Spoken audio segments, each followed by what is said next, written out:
Alright guys, welcome to Tiger Schulman's Kickboxing Corner. UFC on Fuel TV last night.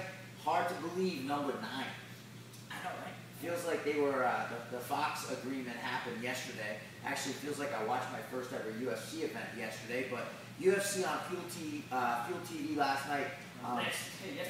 Yesterday morning, actually. It's kind of cool. We're in here in the middle of the day and the Facebook fights are on. Kind of a little bit, people weren't excited about the card. Main event, you know, Gegard Mousasi scheduled to fight Gustafsson in Sweden. Great fight. Gustafsson got hurt, got pulled off the card. Turned out to be a great fight anyway. Alir, don't ask me to pronounce his last name, but really good fights. And through the whole card, great fights. As always on Kickboxing Corner, our goal is not to go down and break down the fights, but to break down some specific kickboxing techniques that happen during the fight and talk about how they translate into a self-defense situation. How might you use those techniques, not just in your everyday training, but God forbid you ever have to face a situation on the street. What should you be looking for, and how can you translate those techniques into your self-defense situation, right? So I want to start off really big newcomer, a lot of hype, named Conor McGregor, Irish guy.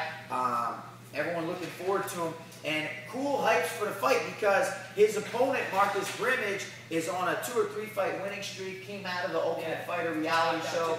Big knockout. Hedis was a rising star. So really big deal.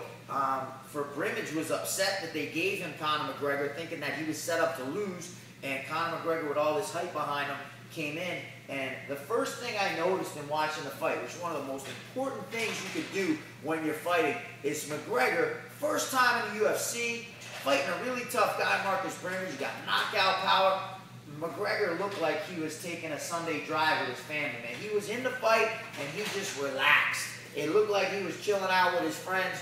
You know, it looked like we had an Irish pub or something, having a nice, relaxed time. Very, very relaxed. Now, what that allowed him to do was 2 things. Whenever Brimage would throw, he was so relaxed, Brimage would throw a real hard shot, and he'd just go with it.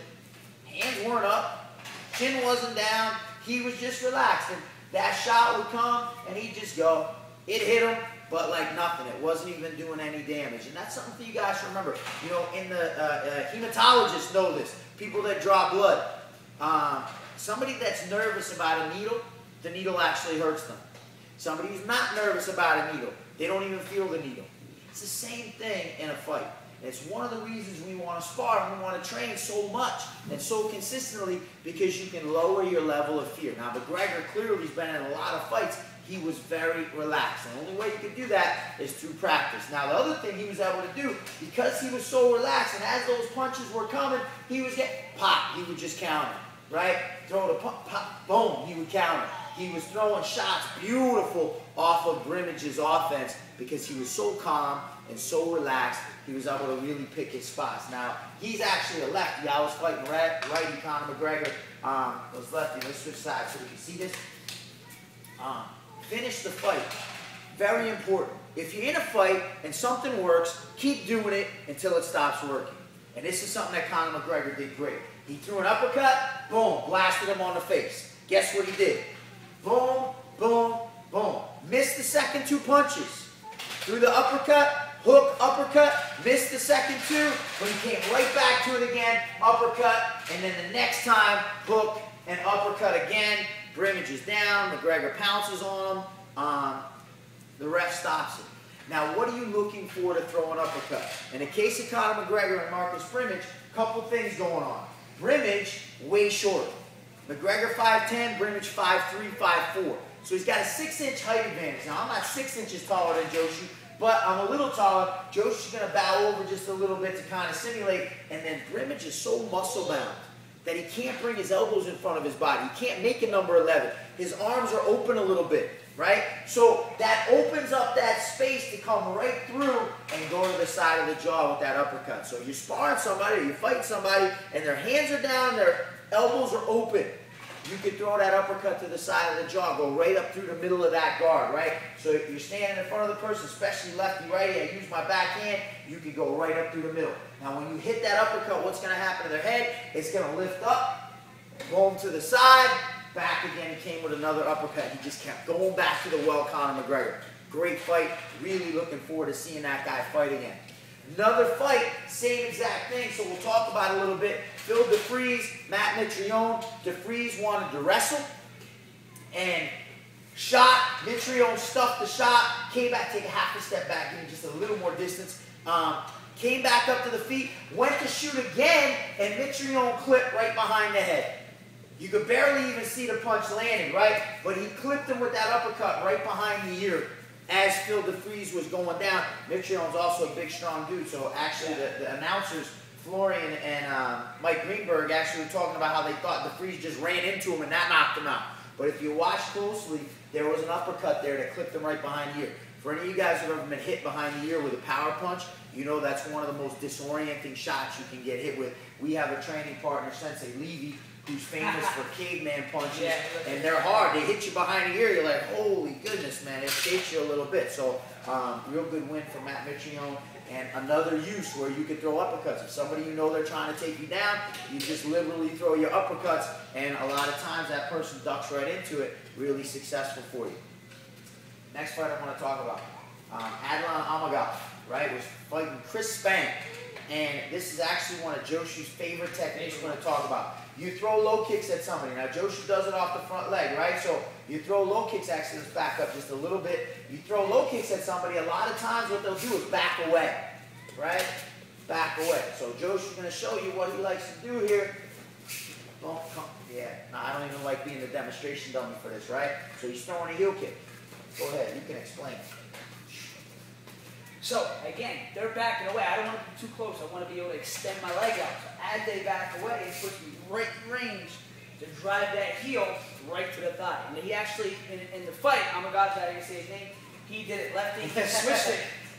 He switched it, he did it lefty. I don't throw a lefty, I like going on my right leg, the same concept.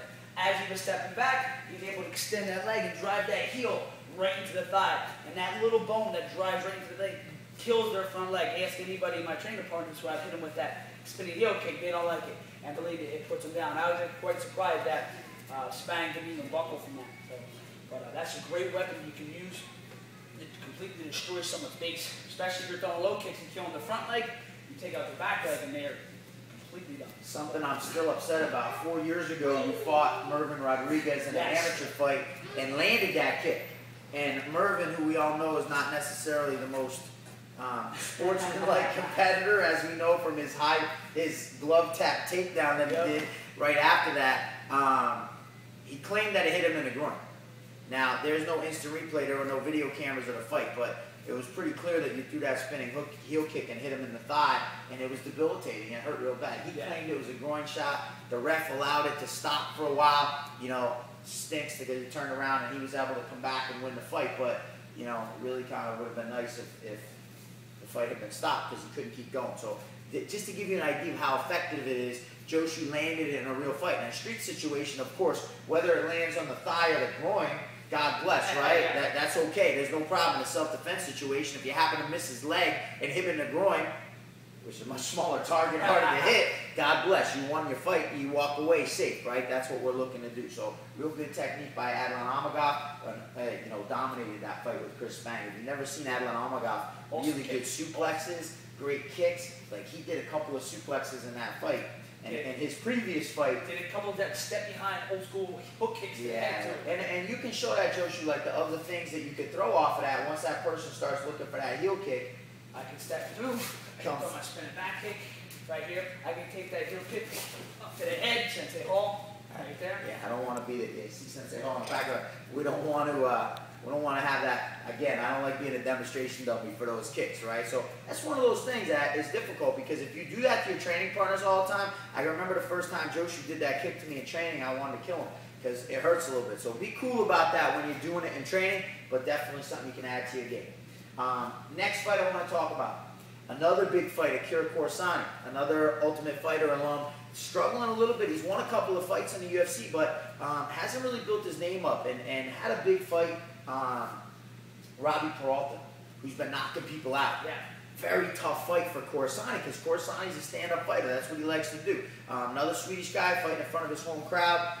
Never, you know, don't Akira Kurosawa, born in Sweden. Yeah, it doesn't make sense. The world is global, right? The world's growing smaller every day. But had to fight stand-up with Peralta. Really cool what he did to avoid the power shots of Peralta. And what he did was he would lead with a jab, right? Then he would lead with a jab to the body. Then he would lead with a low kick.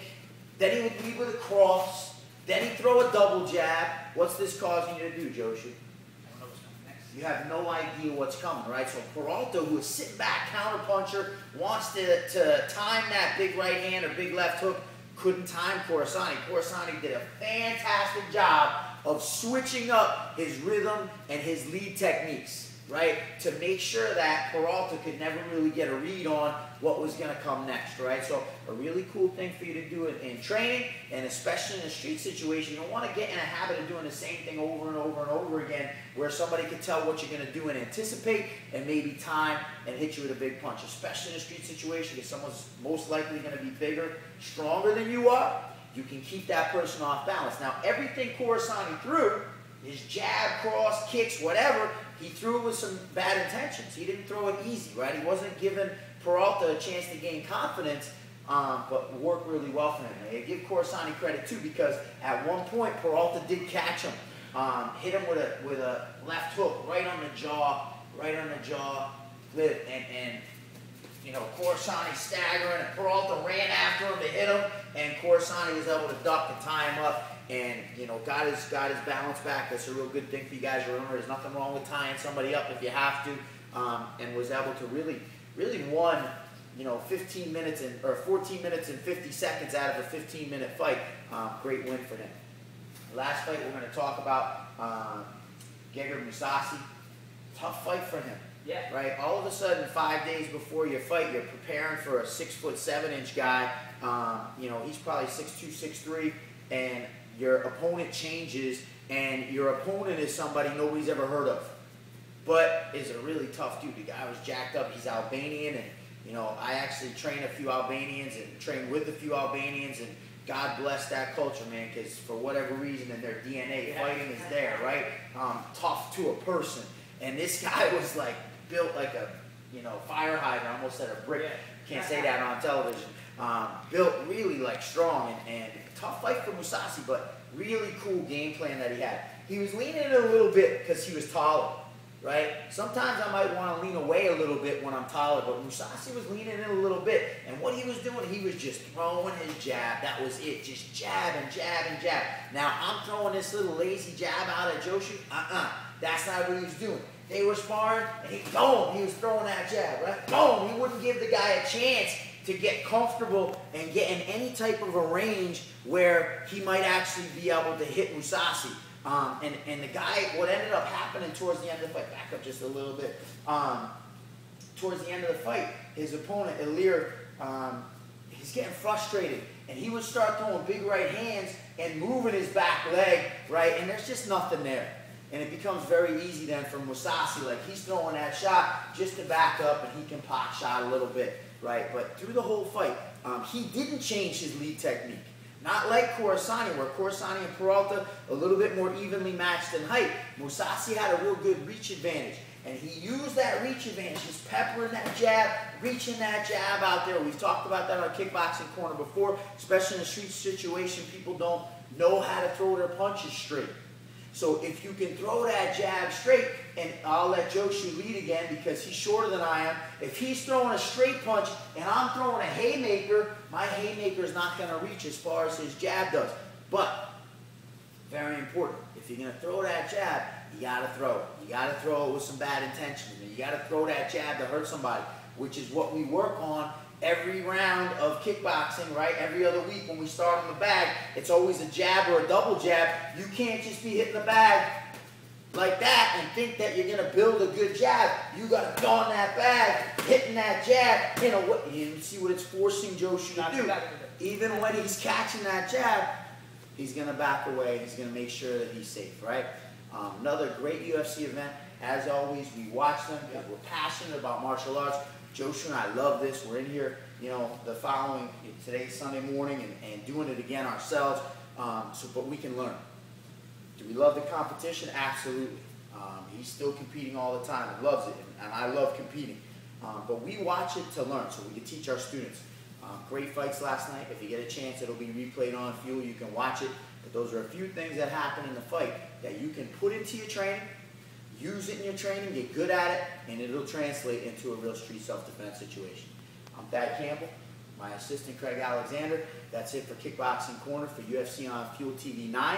Next weekend or the weekend after? Not next weekend. Oh, Ultimate Fighter finale. Our boy Uriah Hall, we'll see on Tuesday night if he's in the finale to win, but he's definitely on the card, so we're looking forward to seeing him fight next weekend live. And then the weekend after that, Joan Sonic. So we'll be coming to each of the next couple of weekends with our Kickboxing Corner. Hope you guys are enjoying it. We're keeping track of a lot of you guys watching, which we love. We're seeing every time we do it, more and more people going on YouTube and watching it. So keep that up. Feast your bill at tsk.com. If you guys are watching an event and something happens and you don't really understand it, and you want to figure out why the person did it, or how the person did it, or what the person was looking for, Feast your bill at tsk.com. Shoot us an email. At TSMMA Campbell. You can hit me up on Twitter. And I'll definitely be happy to put that into what's going on in our Kickboxing Corner, and we can help you guys understand and appreciate. And then, of course, the biggest thing is we want you to be able to put it into your own training, those things that you're seeing. All right? That's it for this weekend. We'll see you next weekend.